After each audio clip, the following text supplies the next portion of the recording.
Good morning, everyone. Welcome to the Euro Trade. I'm your host, Mark D. If we're meeting for the first time, I've been trading for 18 years and I am a commodities trader. I've been trading for various prop firms for the last 12 years. So I will be looking at things like copper, natural gas, RBOB, maybe some gold if it's behaving, maybe some platinum as well. So let's have a look at what this Tuesday has in store for us. All right, starting with the weekly chart as always, just to get an overview of what is happening. It's a little bit messy on the weekly chart. We still have this big drop down. That is a low volume area, so at some point I do expect that to be taken, but right now we're a bit sideways on the weekly, so not too much trend going on. Daily chart, similar situation. We have a range.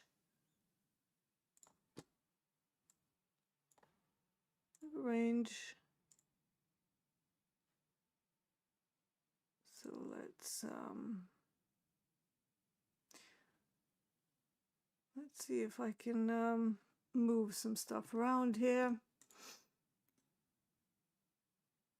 So ADR low has been tagged already. Now the way I have my ADR low is from the LME ranges, because they tend to be pretty accurate. That was at 95.50.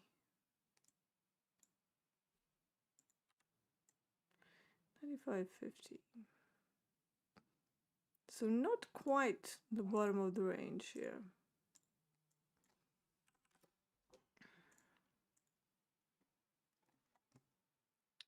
ADR high sitting at 505.95.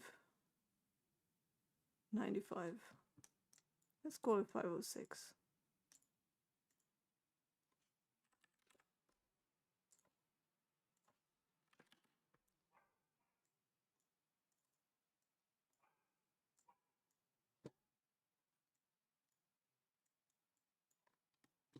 Next up, convex value, because that's highest volume time of the day, and that is 504.20.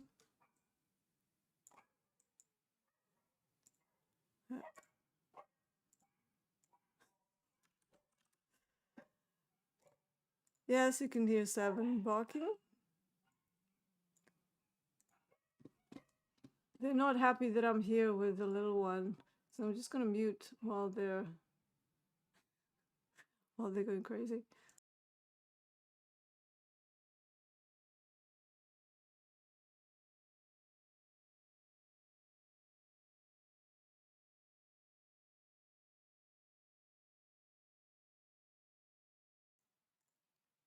All right, so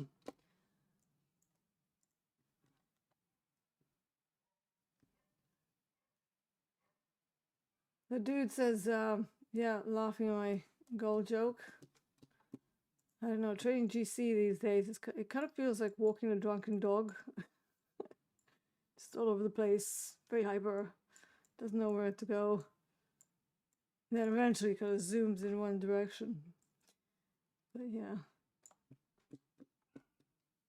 Trader Dream says, I'm Oscar, I'm long in natural gas. That is a little bit too early for natural gas, and the way I'm looking at it, this is a bit too high already intraday. We'll have a look at it. Let me just finish up with copper, and then we can move on to NG. So copper had put supported 5 evens. There was a very minor GEX level with the highest concentration at this area at 495. I don't really like the way that looks, to be honest. So I am just gonna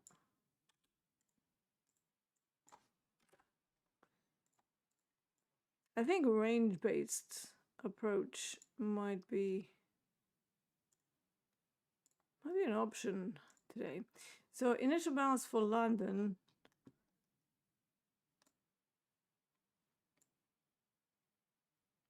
was this a little smashed down. Obviously, the initial balance is going to change as we get into COMEX because we'll have a new reference point. But this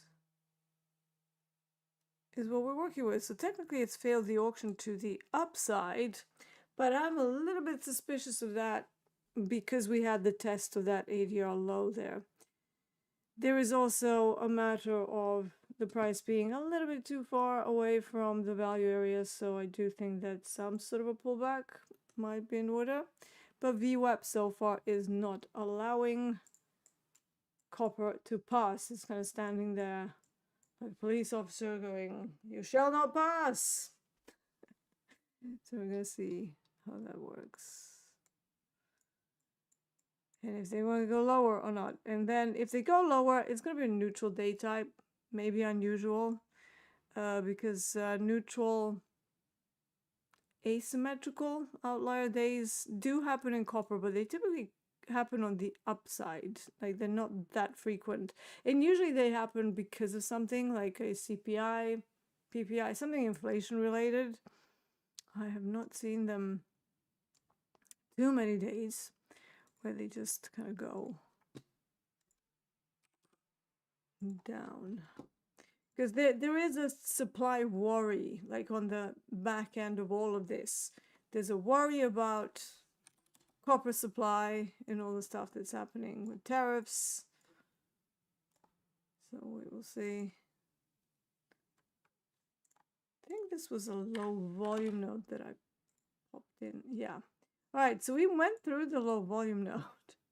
This is an interesting chart.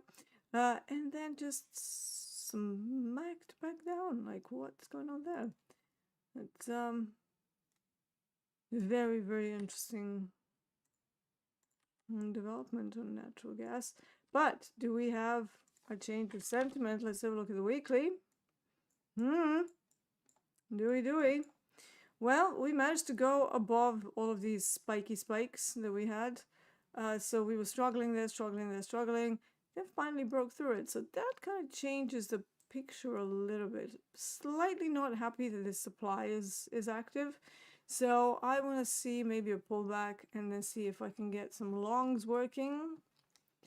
Maybe today. I will be popping into fast markets for the final hour of fast markets. So it's going to be between 10 and 11 a.m. Central. That is between 4 and 5 p.m. UK time. So natural gas. We have some gas levels up at 430, but then also a GEX level 2 at 410. So 410 would be my intraday desired ideal trade location. We also have a little bit of a low here, and it's kind of an inside low. This was the major recent kind of meaningful swing down. We went higher from there, and then we created this little reaccumulation, then went higher from there. This one is, again, too high up, so I would like to see the price, at the very least, tag this area. But you never know. Maybe 410 will be the stopping point. However, this entire zone will be something I'm looking at. There's also a high volume area, so that's always a good thing. To see whether we have some support. And in DAX news, I am looking at a long DAX, so see if I can enter that. It's sort of a failed auction, so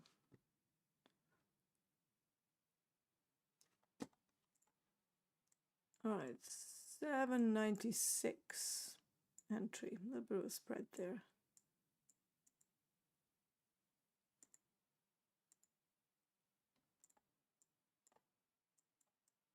So let's see if we can rotate back up. If we get out of the initial balance, then I'll get out of that as well. I only have a tight-ish stop, considering where we are. but I do want to see if we can crawl back for this time of the day back into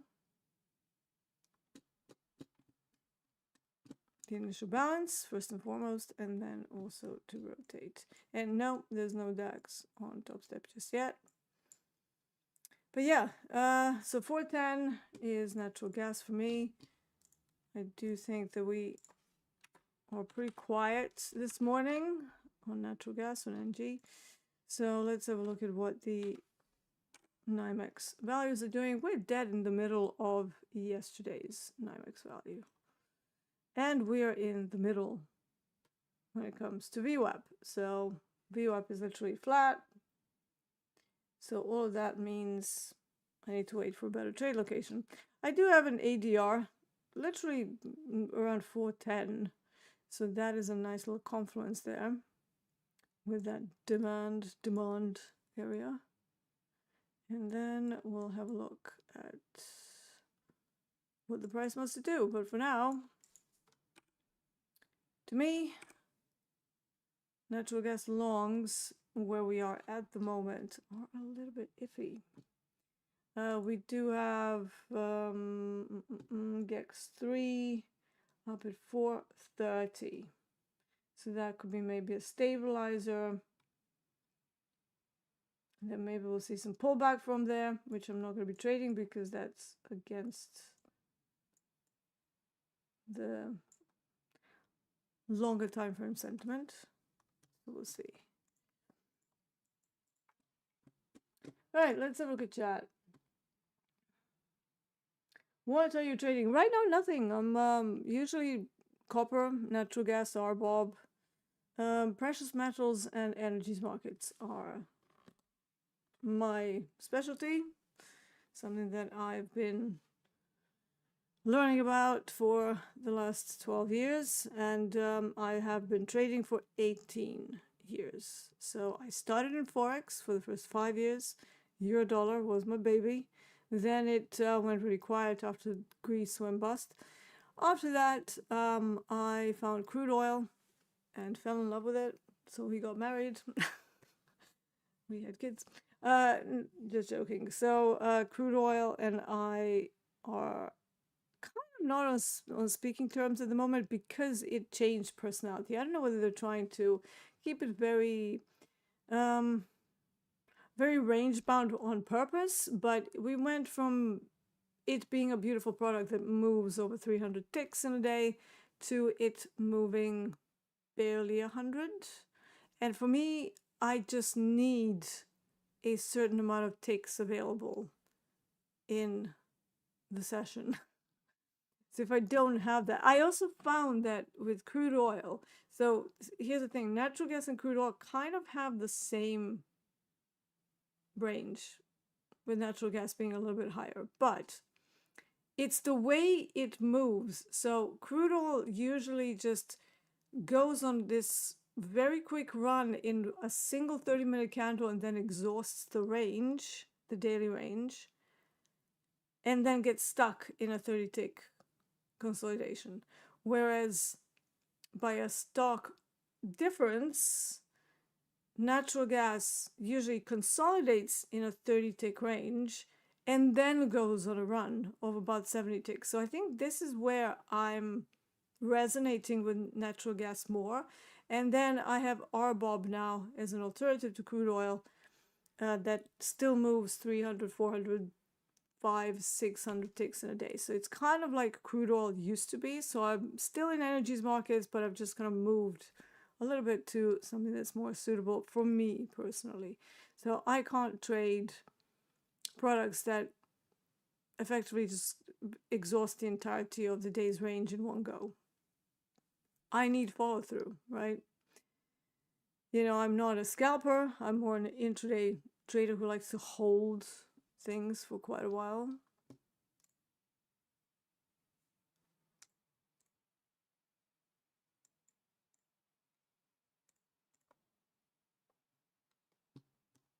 Right, neutral day on copper. So let's have a look at that.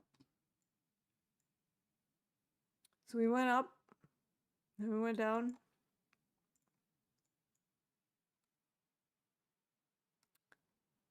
So what will happen? Let's see.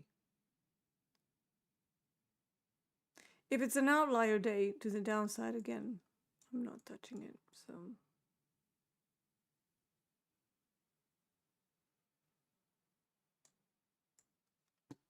it's going to be interesting to watch. I mean, there is the daily range to consider, right? So where is the daily range low? Well, it's really all the way, I would say it's all the way down at 482.45. So we have some room here. And then once it gets there at around 482.50 or so, I might want to look for longs. This is very messy. So until something obvious pops up, I'm not really interested in copper too much.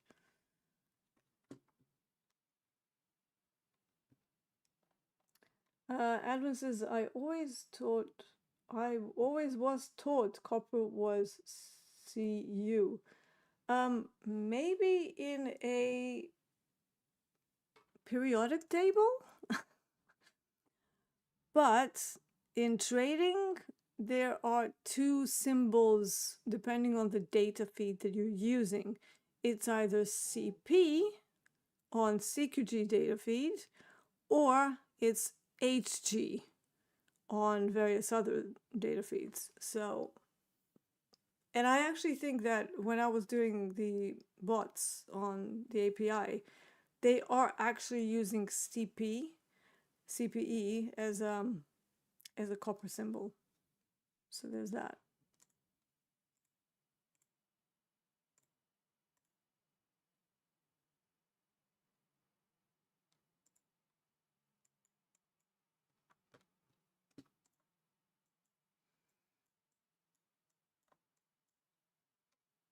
All right, so a little bit of life in copper. Let me have a look at the behind the scenes moment. Thoughts on gold? It's currently sideways and it's hitting an HVL, which is a sort of a gamma flip area. I'm not too keen trading things when it's that close to a gamma flip, because I feel like there's a lot of confusion even from the market participants. It's like, should we buy more, sell more? Should we what should we do? So, you know, why MUAY? I'm sorry, I'm butchering your name completely. Have you looked at shorting NQ? I don't trade NQ, mate.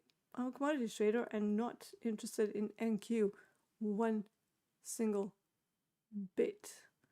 It's a nonsense product. If I said that GC is kind of like walking a drunken dog, well, NQ is like walking a dog on, I don't know, some hard drug that maybe wants to go to a rave, but there's nowhere to go, so it's just like, that's NQ for me. Very psychotic.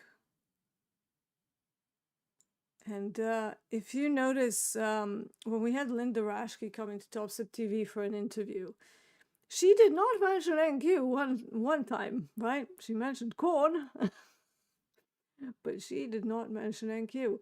And the longer that you do this job, the more you realize that when something goes a little bit psychotic intra-candle, that increases your risk. So those of you who cannot wait for profits because you need to have it right there, right now, that is not my problem, okay?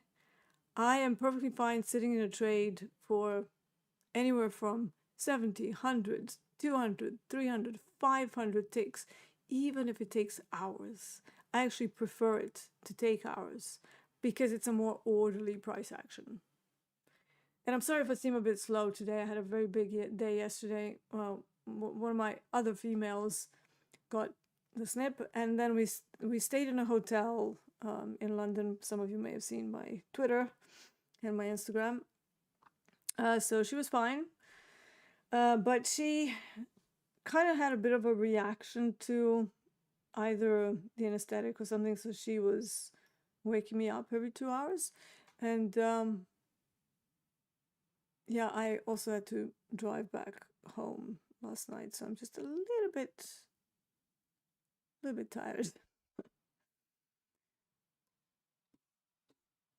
Yeah, like walking a dragon. Bruno. Yeah.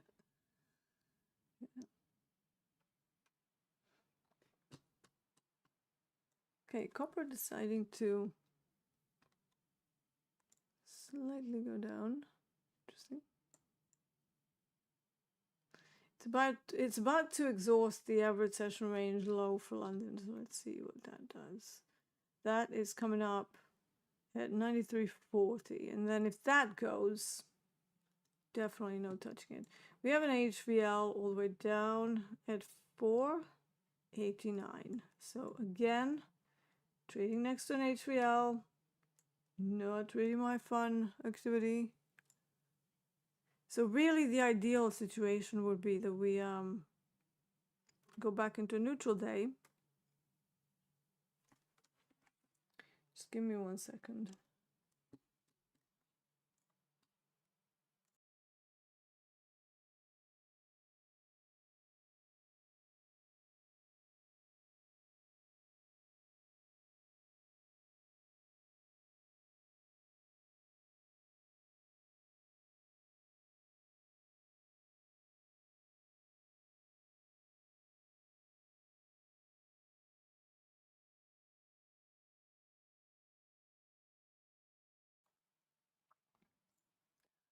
Oh, apologies for that. I'm hearing Astrid. She's pacing, so I just asked my husband to deal with her. Right, so we are about to tag the London average session range load. I don't usually have those on here because they are applicable on days when we go into a single direction day. So 93.40. And that's not just yet. So I'm going to make that into a dotted line and then name it London average session range low. And that is kind of my twist on what should be happening. But yeah, we'll see. Is there a reason why everything is melting? Because just looking across the board, you know, we have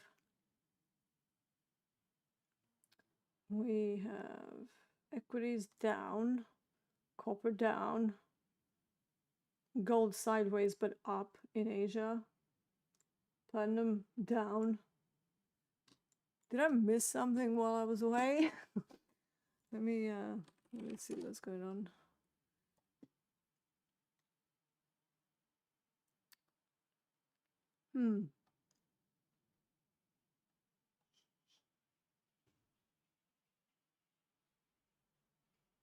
I don't know. Was there a trade deal or something? I don't know. Just trying to see why everything across the board is just deciding to be a bit jumping off a cliff. How can me with bubble indicator? I don't know what that means, mate.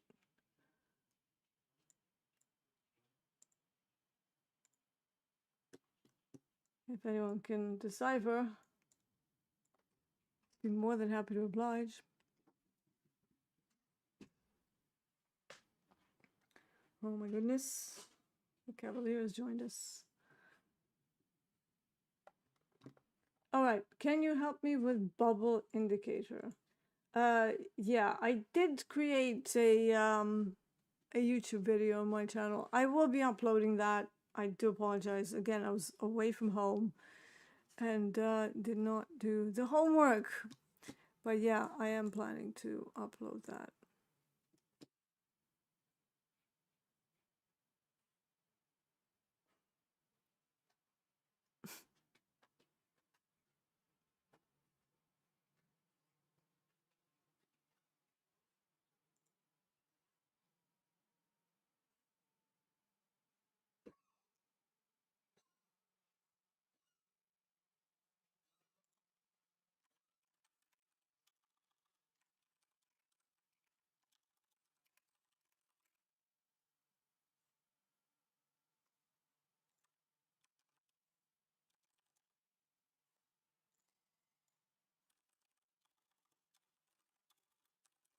I'm just checking something.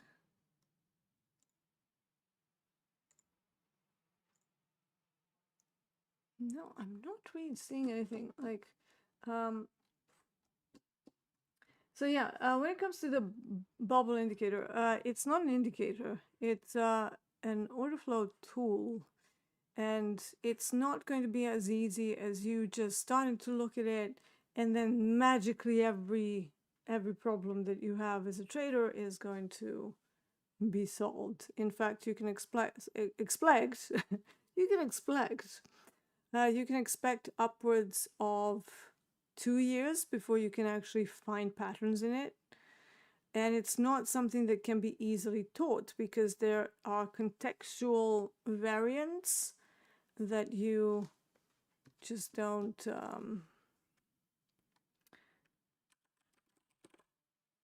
you won't be able to see it from Bookmap itself. It will be obvious on some other price chart references. So if you're not good at that, I would be very hard pressed to understand how Bookmap is going to help you, because first you need to develop contextual situational awareness. So if that's still not top of the drawer when it comes to your skill set, I think frankly Bookmap is just going to confuse you even more. And there are some, there's some events that can look very can mean different things, but they look the same. So for example, having a thick order block across a few prices that you see and you're like, oh my god, it's going to reverse, and then it doesn't reverse and it actually causes the price to accelerate. So it's like, if you don't understand how that happens, I again would be very careful adding things before you find some sort of consistency elsewhere. Once you have that, all you're doing with Bookmap and all of these other order flow tools is just adding an additional layer to whatever you're doing already. But if you're not there yet, it's to me it's just adding too many things all at once, expecting it to be a crystal ball. It won't be.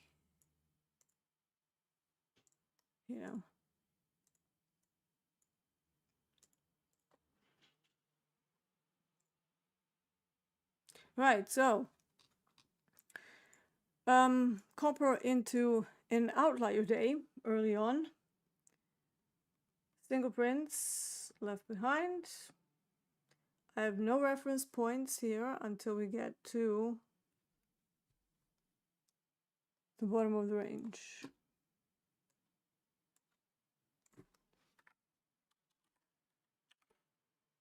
And just as a reminder, bottom of the range is 88.40.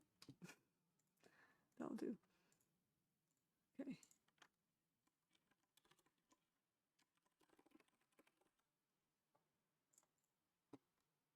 And because it's a range, we are, I mean, there's one at 82.50, but this one is the closest. Because this is not a swing type move, it's a range. I'm not looking at supply and demand areas with their respective conterminous lines. So I am looking at them more as an extreme. So this is how ranges are made. And in a range, you will frequently get these pops right outside of it, like we had here. So this was another range. Then look at what happened. We popped outside of it, then reversed all the way down. So that is why I'm saying this is a range. So this is the first daily range low. The second one is, of course, all the way down lower.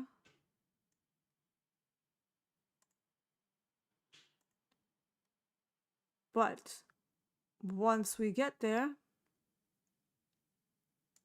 maybe some longs will be in order. Right, so DAX is still trying to decide what to do. It just tagged its average session range low at 23,742. I'm still alive there. So if we begin to go up, then I might want to shoot for 24,000 evens, because that will be where the opposite side of the daily range is if we start to rotate. So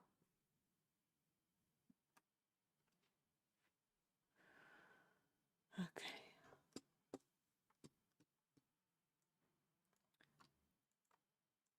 Now let's see whether this copper makes sense on some other time frame, maybe an intraday time frame, 30 minutes.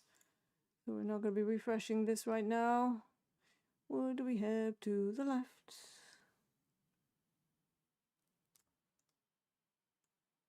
So we have these two lows here, but we have not, I don't think we tagged them. Did we tag them? Kind of, but we didn't actually smash through them. So is this a double bottom? This could be like a temporary liquidity grab, but I like with the way price is just melting through things today, and now we've got this single print in this area. I would not be wanting to go against that. So alternative measure. Let's see what we have to the upside. Now for that, obviously we have the previous session high from London.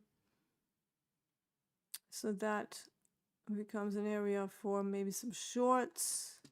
If we are pre-post NY cut. Pre-post NY cut, if we're pre-NY cut. Post NY cut and into the euro close, I would expect to see the reversal in copper. Especially if we get down to these daily range lows. But we shall see.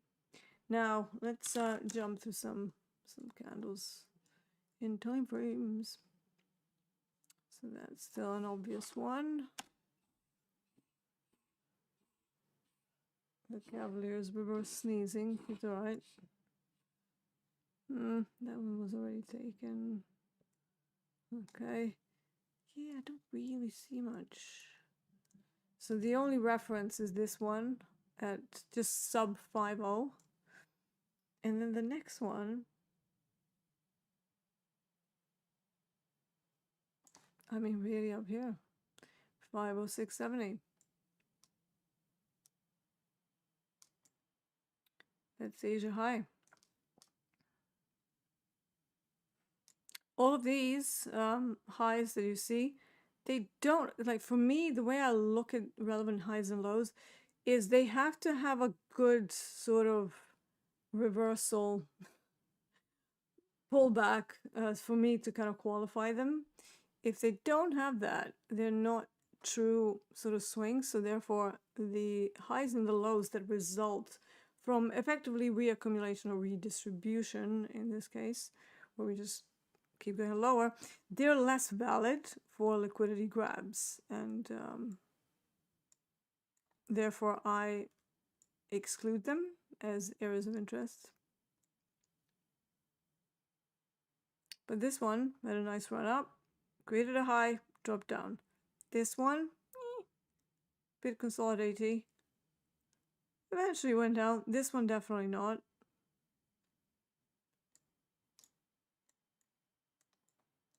But this one, yes. This one, definitely. what are we going to do next? I don't know. Maybe we make a new reference. Market generated information, right? You keep looking, and I've done a lot of looking, and then you'll find something that's obvious. So, yeah.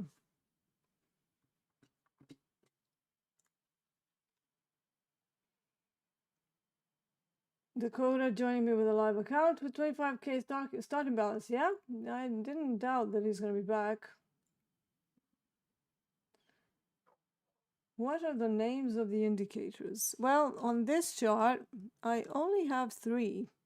The rest of the ones that you see, they're taken from my main charting platform where I have my indicators. So here I have visible profile, volume, visible range, volume profile, or volume profile, visible range. We got there in the end. VWAP, where I changed it from open high close to open high low close divided by 4 because I like that one better. And then it's the volume with a 20 simple moving average. You can see here.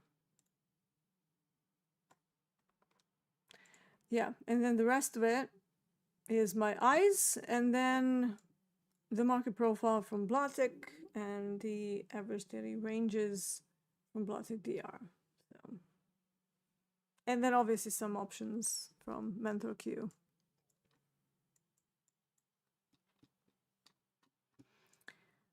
Is it me, or is it everything's a bit slow today? Or is it me being slow and then projecting that onto the markets?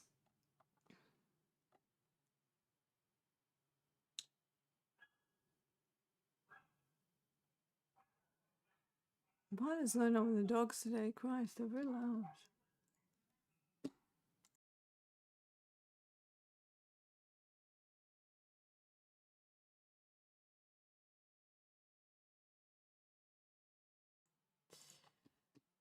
Can you explain how to read volume profile correctly? How do I use a low volume node as confluence? That's a great question.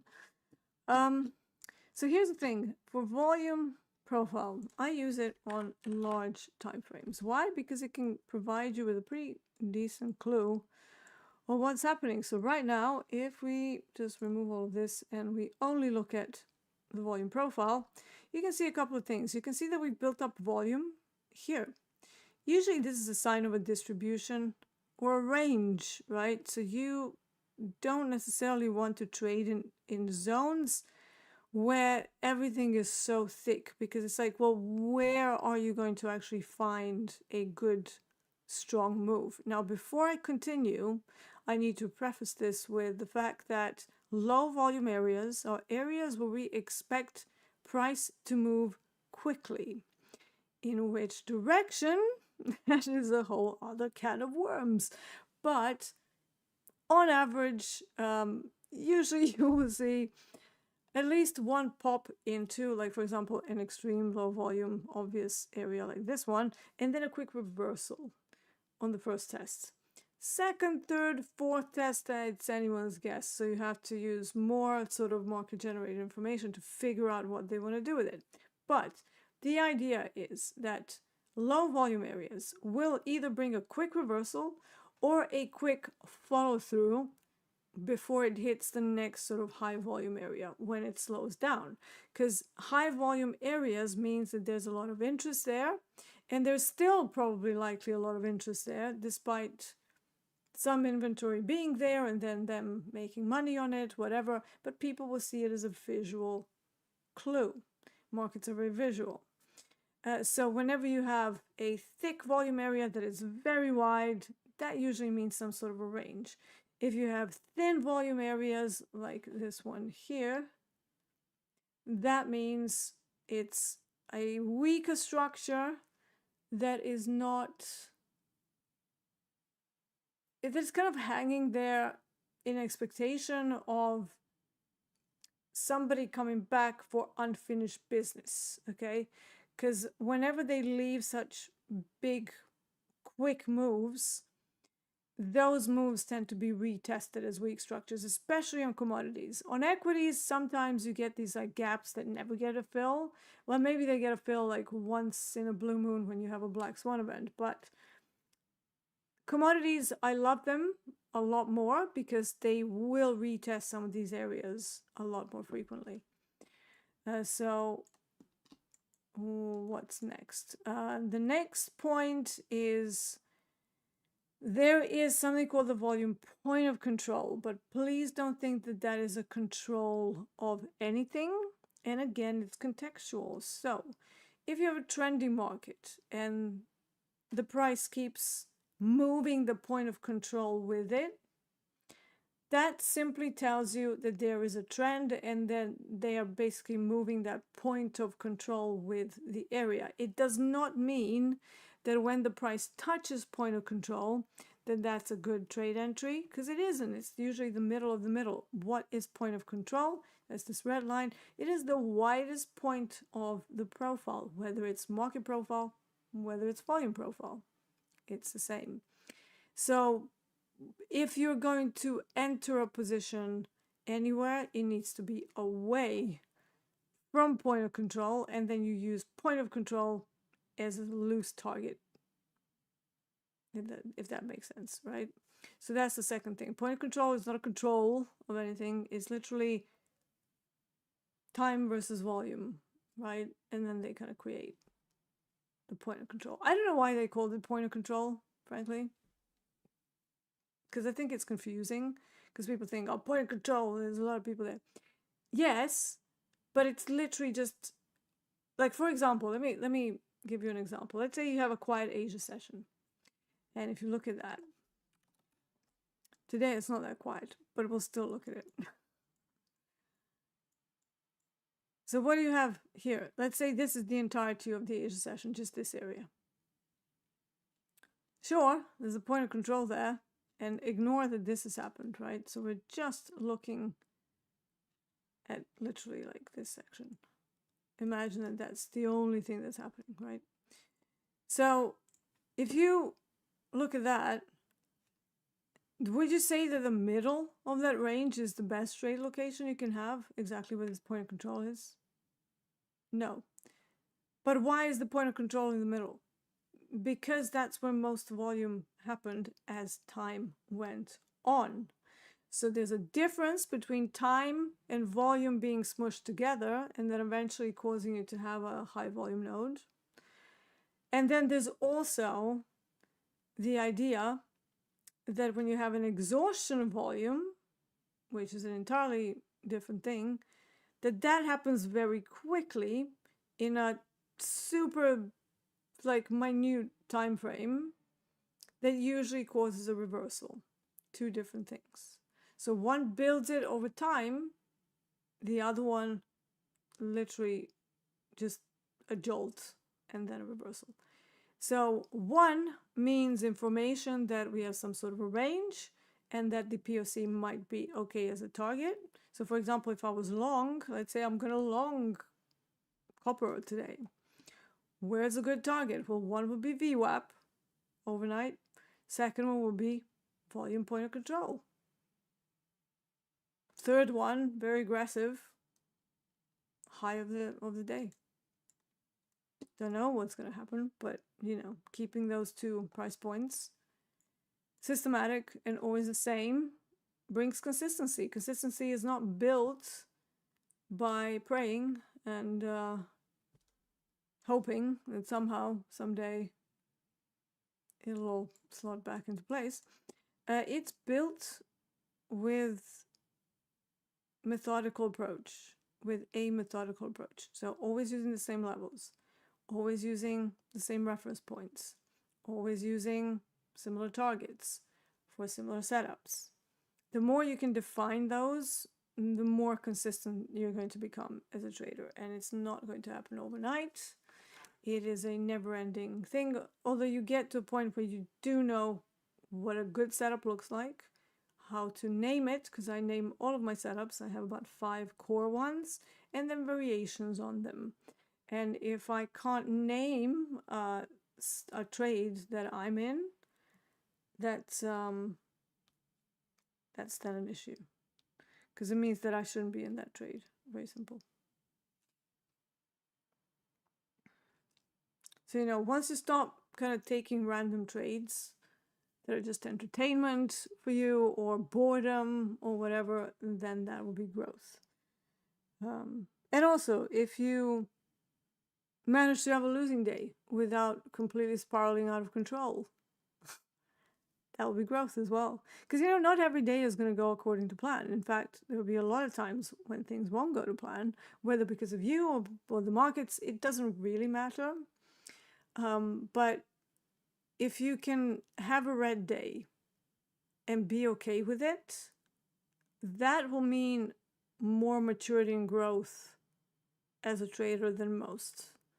And most never get there. You know, most just want the quick profits. They want NQ and nothing else. Nothing else exists, NQ or bust. And then when they don't find success with it for years on end, instead of going somewhere else that's slower, they will rather give up trading than try trading something like copper, for example. They're like, oh, I can't trade it, it's too slow.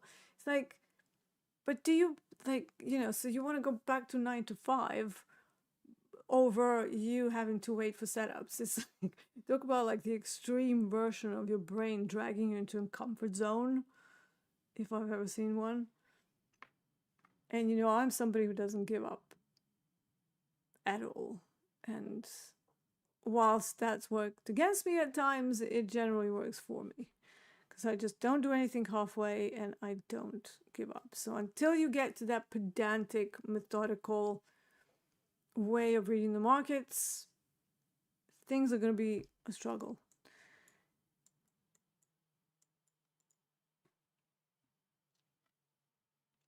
And, you know, there are things that you can do to expedite that journey, but there are some things that cannot be expedited at all. They just simply need time to create the new neural networks and all of that. Shay saying, dude, could you tell me what indicates an outlier day like on copper today? Well, let's have a look at those markers that I put in earlier. So the first thing is larger than average Asia range that did not set the range for the day. That is always troublesome. So if we look at the start of Globex, here it is. They kind of tried it and then immediately went into just a meltdown.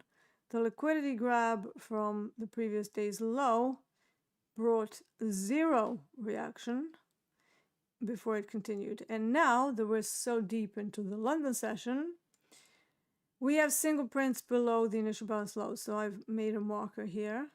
You can see this. I suppose you can call them FVGs. Call them whatever you want. I was taught that it's single prints because they look like single prints on the profile, and I'll show you.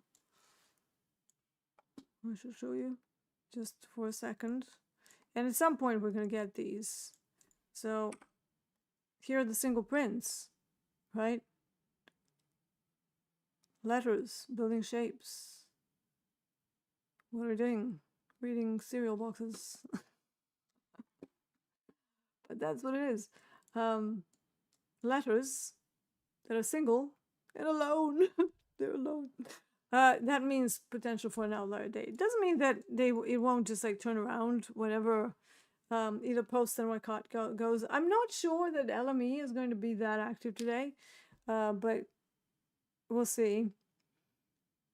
Maybe they turn it around, but I think that with the strength of this move, LME is going to just maybe settle the price, and then we will see a reversal closer to the euro close or somewhere.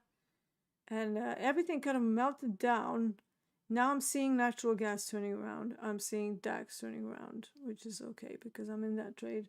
And I am seeing gold melting a little bit. I am seeing equities starting to turn the corner, at least ESs and Qs. Suppose turning around as well. We'll see. So yeah, the outlier day to me is when we start breaking through the statistical norms and suddenly we find ourselves in a day when no levels are being respected. And then you get single prints, ranges that are not holding, liquidity grabs in the same direction like this one.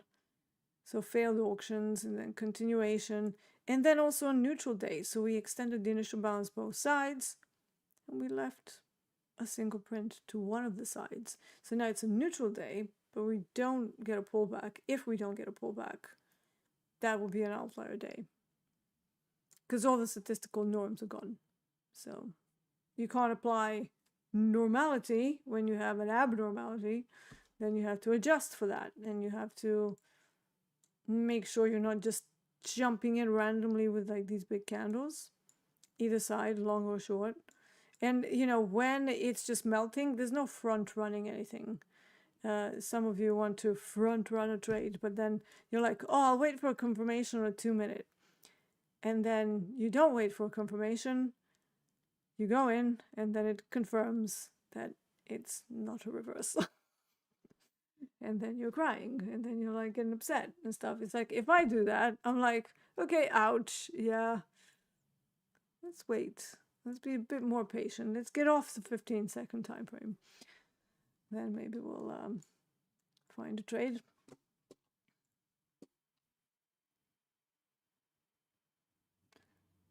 All right, we have some saying, I have a lot of progress. 2 weeks, 1 red day, no blown account. Yay. That's what we want to see.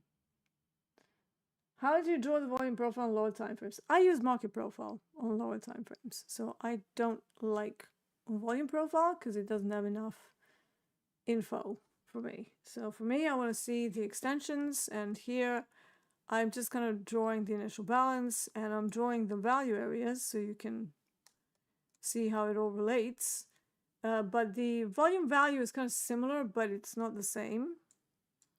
And I found that my value areas are on a lot of the days accurate to the tick, because we know what we've done with the calculation. And I also tested it to death since 2015. So, yeah. Lido says, I fell asleep with 5M and Q on, woke up down 2 grand, then I tried to average down, now I'm down 4,000. Yeah, moral of the story that don't average down. Like, just to kill the trade and then try to get to bail yourself out. Like, just adding on to the trade is just not gonna work. So if you are saying to yourself, oh, I'm just scaling in strategically.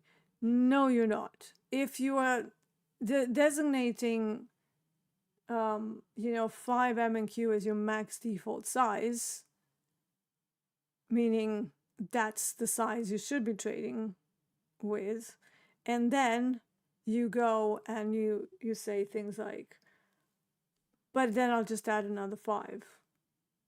That's not averaging down, that's gambling, because you've broken several rules. You've gone over the maximum default size you set for yourself. The stop loss now doesn't make any sense either, if there was a stop loss.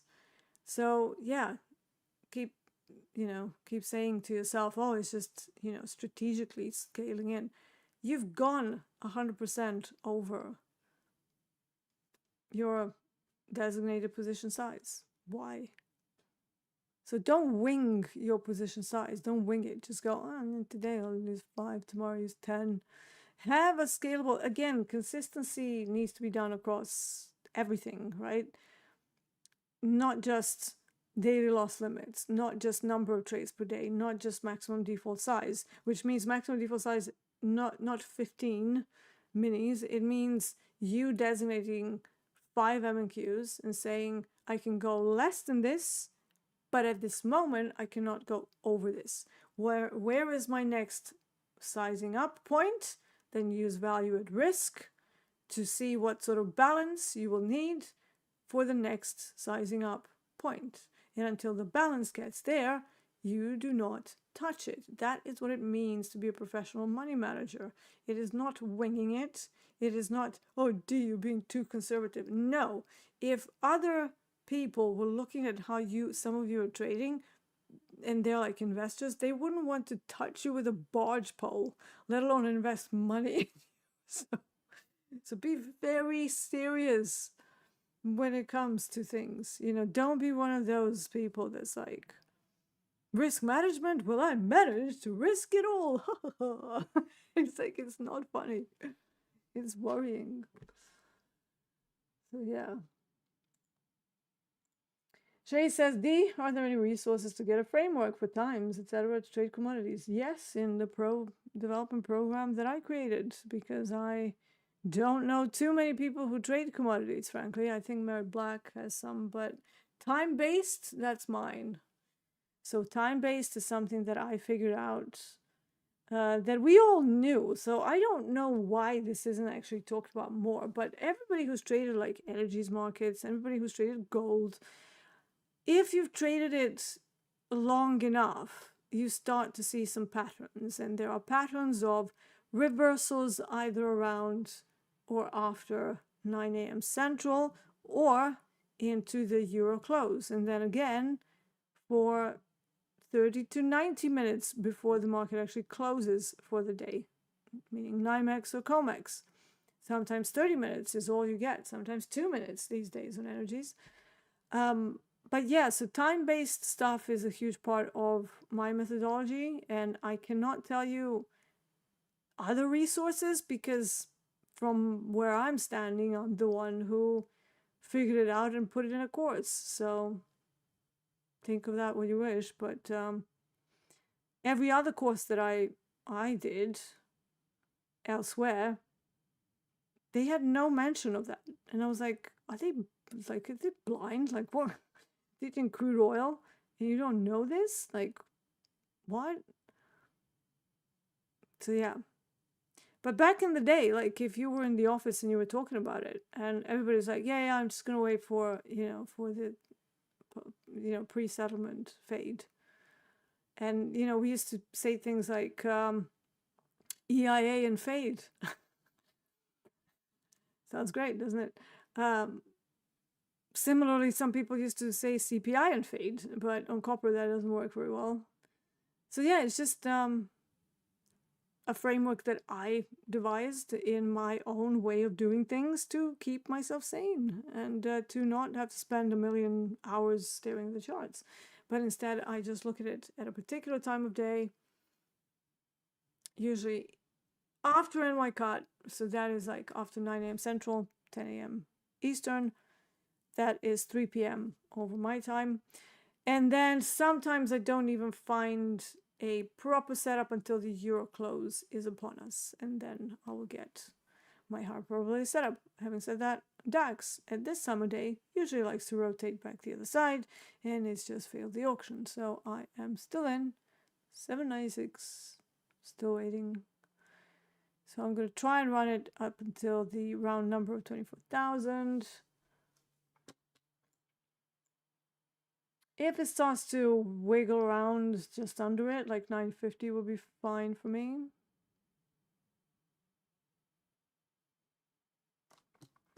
And now copper is trying to reclaim the London average session range low, but I'm not longing that because A, is the wrong time of day, and B, single prints. So we would need to wait for more data. I'm one of the traders that after about 3 to 4 hours of the session, I get a really good idea what's happening, and then it's all over. I'm just kidding. No, so I like to have at least 3 to 4 hours of data before I enter a trade. If I don't, I always feel like I'm trading without knowing what's really going on, Doesn't mean that everybody's like that. In fact, from all intents and purposes, I'm one of the odd ones. If we can't reclaim the session low on copper, then yeah, more downside. Where is it going to stop? Well, I have no other references until we get to this daily range low number 1. There's HVL at 489, but again, I don't like to trade around that. So copper is probably going to be on the back burner unless we do something to create some structure in the day. I don't really see myself trading copper today. Natural gas might be an option. Obviously, already have a DAX trade.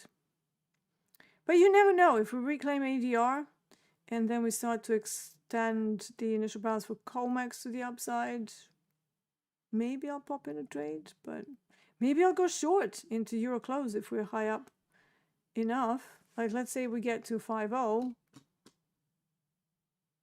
and then we're struggling and it's euro close and starts to give me, you know, some signs, the signal, the sign that it's going to go back down. Maybe I'll do that, but at the moment I really don't have a setup. And some people are like, jump in, Dee, jump in. Yeah, let me know how that works for you.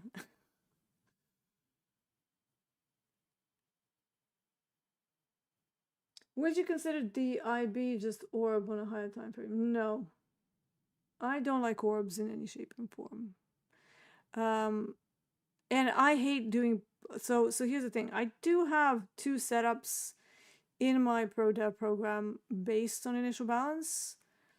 One of them is a type 1 entry, which says go on a buy or sell stop. I will be honest, I don't like that option. I put it in there because I had some of my traders who were having success with that. I never have success with that. Any sort of breakouts. And I will go on record here to say I despise breakouts. Absolutely despise them. I much prefer something I call strength inside initial balance or weakness inside initial balance. SEEB and WEEB, where we extend the initial balance, then we whack it down, then we hit either a demand or VWAP or some sort of area reference, and then it crawls back up. That's much more D-style for a continuation trade. Anything else, breakouts, especially for continuation, I don't know, man. After 18 years, they just don't really work well enough for me to get involved. Now, beware that I'm talking from a perspective of somebody who likes to hold trades for hours. You know, 2 to 4 hours, not unusual for me. But if it's a range day, obviously I'm not going to be doing that because there's no, you know, there's nothing to be had. But yeah, what was the question? Should I close my trade at 3,000 loss? Mate, just close the trade, take it on the chin, and try to find some other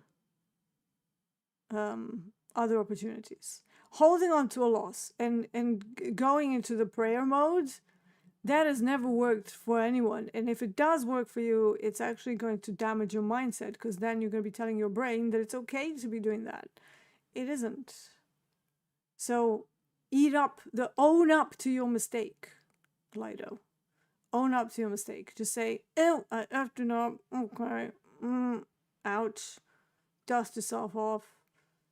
Try to get it back. But again, if you see that you can't really dig yourself out of a hole and your mind is not really in a rational space, here's what I would do. I would have a break for a couple of hours, maybe try and have a nap or something, just to like wipe whatever's happening in your brain right now. Because for most people, the sleep will reset a lot of the nonsense of emotional dysregulation that we have in a day. And then when you wake up from a nap, try to see if maybe the New York session will bring you something. And if you can't dig yourself out, or you can't even minimize that loss, just call it a day. There will be, and just forget this day happened, right? Take it on the chin and just say, Muppet moment, scale of 1 to 100, 110. Okay, let's move on. Don't over dramatize. Don't over dramatize. You'll be all right. You know what to do. Bjorn says, when working as a professional trader, do you need to submit a trading plan outline to risk management? If so, what level of detail is usually included? This will depend on firm to firm. So there was a lot of nepotism back in the day. So you would effectively get the job. Like you'd usually have to give some sort of recent trading records. They wouldn't have to be like, yeah, ideally, if it was like from another firm, that would be good. If it's your own, then ideally they would have to be audited. But then there are some companies that still had the SIM. You didn't pay for the SIM, but you would just be like, can we monitor you for a couple of months? Then we'll make a decision. And then you go into 2 months. Like at the very minimum, it would be like a 2-month monitor. The worst one that I had was they did not want to hear anything about your trading or your plan, but they wanted to monitor your trading for a year before they decided whether they're going to fund you. And it was like a cross between sort of asset management and prop. A whole year. Think about that. Why? Because if you're coming to them and you don't have a verified track record, even if you have an audited track record, they're not going to believe you, right? They want to see how you're managing it day to day. What's the time period they chose? 1 year. Is that an accident? No. But yeah, there was another firm where in order to even get an apprenticeship, first you need to, so that was the first one I went to. First you needed to pay some money. Then you had to go through an interview. And they didn't care, again, they didn't care about risk management. They kind of cared more about not having people from the industry. It was like really bizarre. They're like, oh, what's your background? And I'm like, well, musician. Oh, what are your degrees in? And I'm like, yeah, music. They're like, perfect. They didn't even want to know that I've been trading for 5 years already. Nothing. And then for all of the other 3 firms, it was all because I knew someone and someone recommended me, and then I started working there, and that was it. Once you kind of get into the industry, I suppose it's one of those small, like the world of prop is not that big. Wherever you go, you know, it's like everybody sort of knows everybody, and then it just becomes a matter of bouncing from place to place, if that's your thing. And then some people stay for a long time with one firm. Not too many people, but you know. So yeah, it depends. It depends. But it's never, like, up until now, I've never had to lay out the risk management plan like that. I feel like that would be more if you were becoming a CTA or a CPO or something, and then you needed to get investors, then you'd have to have disclosure documents. Now, I am, like I say it here all the time, I do have a Series 3, but I am not a CTA, nor am I interested in that. Like, I have no desire to create, like, you know, disclosure documents and, you know, just paperwork. It's just horrendous. You know, it's enough that I have to do my VAT every 3 months. That's enough.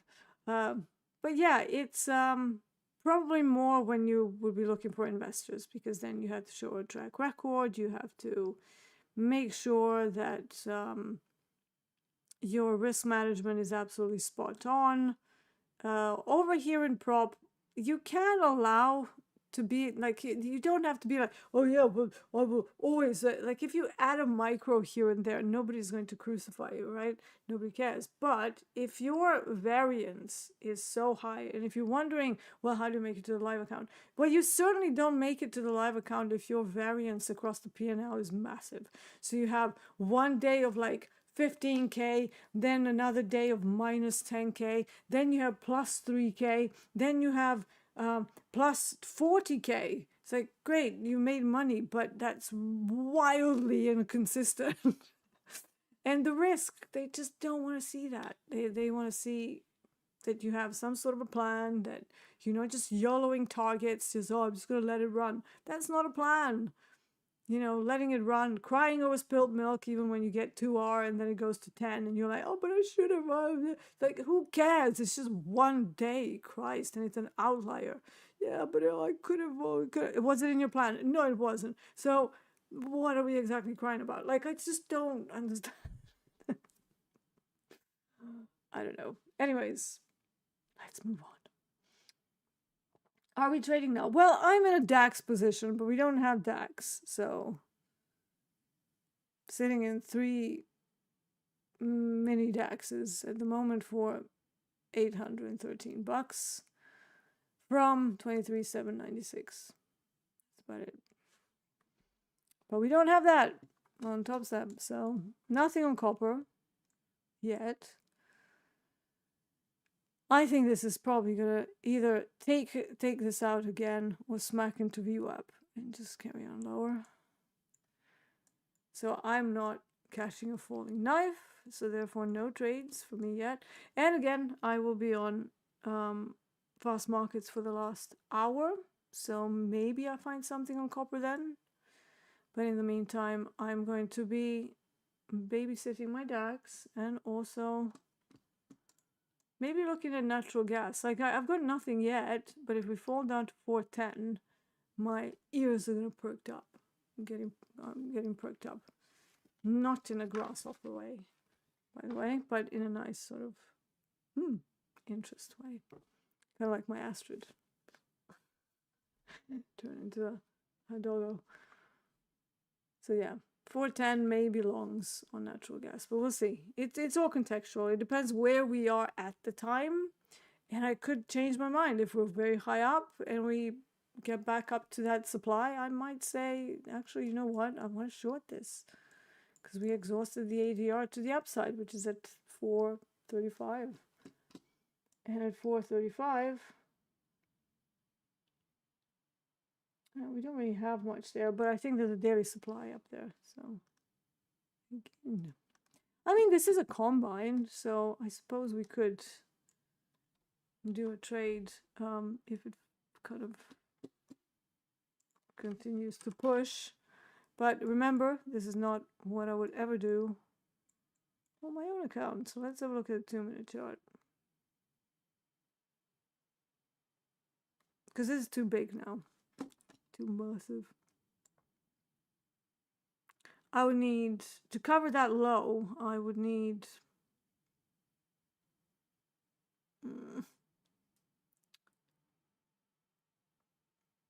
yeah, a lot of ticks. So usually I like to use 35 ticks on copper, and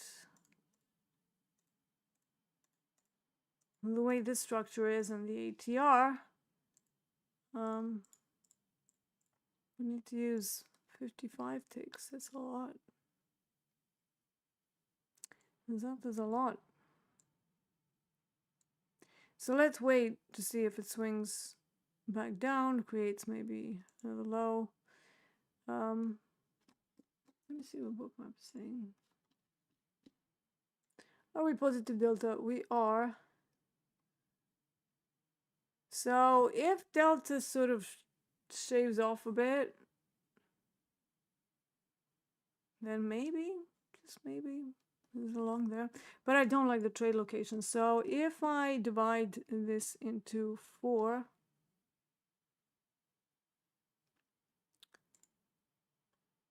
what do I need?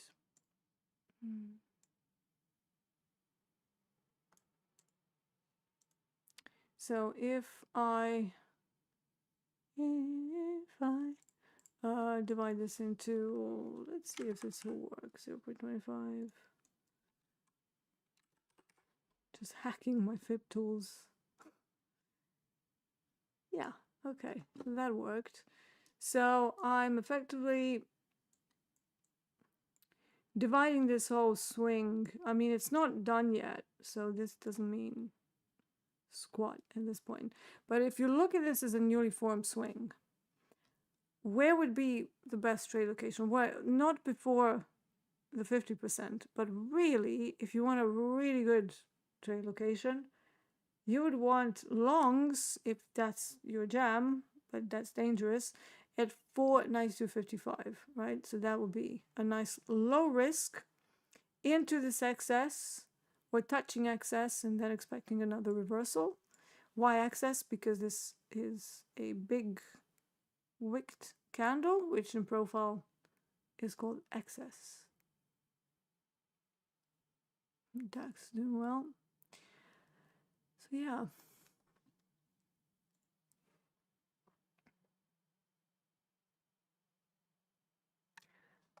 But yeah, as it stands now, this is also too high up, so this will be a YOLO. Maybe if it tests the 50%. That's the bare sort of minimum pullback. 93.20, where I would get involved.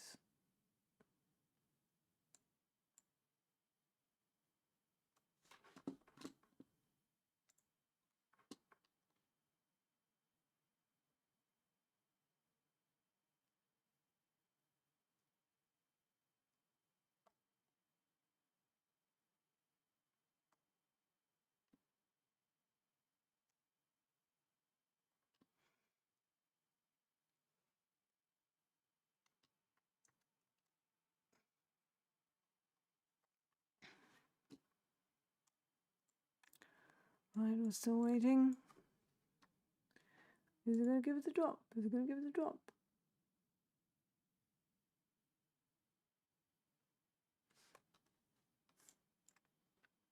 It's trying.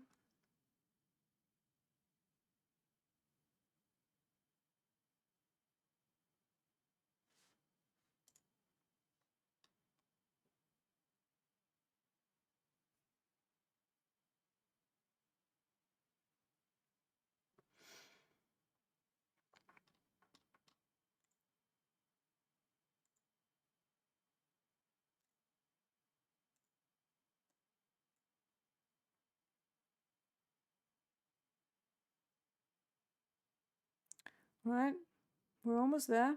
I'm just waiting.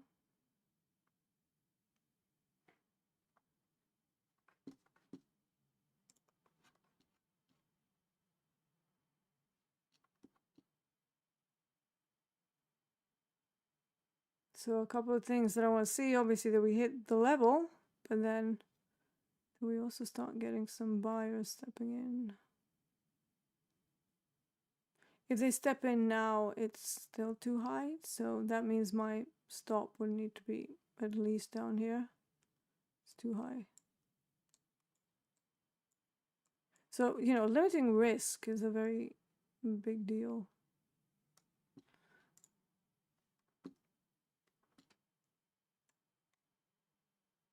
And here's my little DAX trade at the moment.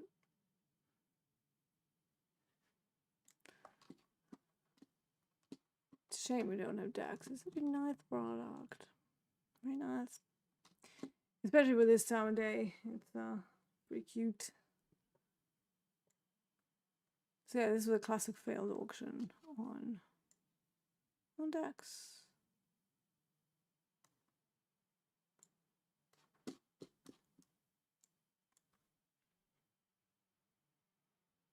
I kind of feel like metals are a bit random at this time of day as well. It's like sometimes they consolidate, a lot of the days they consolidate.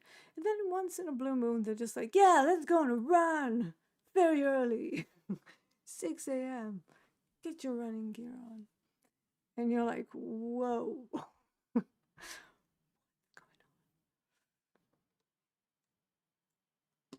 Come on, are you gonna drop copper? Jesus Christ, it's like watching paint dry or something.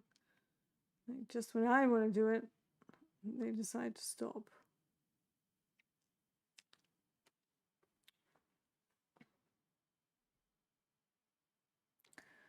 Come on, drop just a little bit.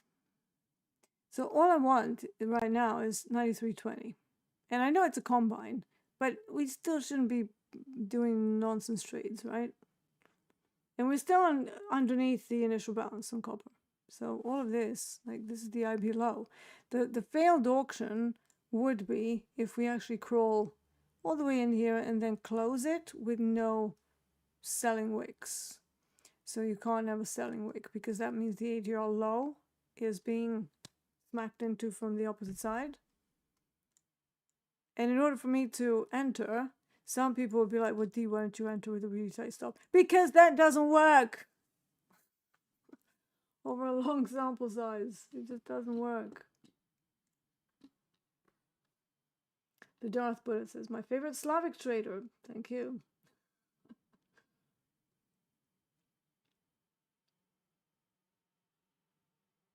Bjorn is saying some private groups offer signals to the members. Of course, it's not free. Let me just throw some CFTC problems in there. Groups who offer trading advice via signals without having not just a Series 3, but actually being CFTC registered as a CTA at the very least, is in most countries illegal. Just because they're flying under the radar of the regulators, that's another issue altogether. But anyone who's offering you signals and they don't have heavy disclosure documents, CFTC registration, and track record and a whole bunch of stuff, they are not supposed to be doing that. So there's that. But hey, it's your money. So, you know,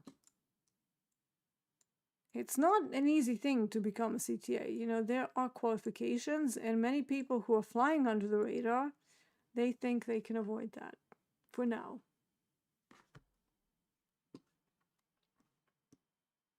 Yeah, learn to fish. Stop buying the fish. Absolutely. Yeah.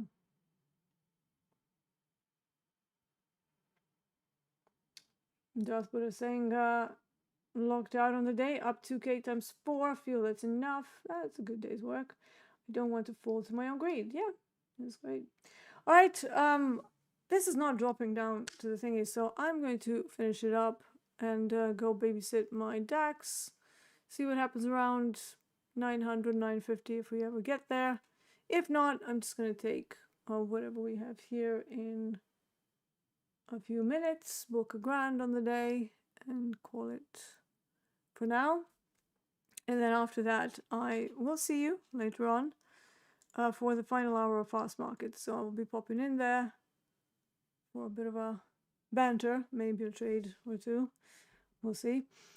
But yeah, that was all for me today. No trades. I mean, you know, no trades that we can do in Topstep. Trades in DAX, but yeah, it is what it is. You're not always going to get a good setup. And sometimes there are no obvious setups. I like to have an obvious setup that I can name. This one, I don't even know what to name it. It's not a failed auction yet. It's a small auction fade that didn't go into a clean extension. So it's all just a big mess, the way I'm looking at it from a systematic point of view. So therefore, I am choosing to stay out, even on a combine.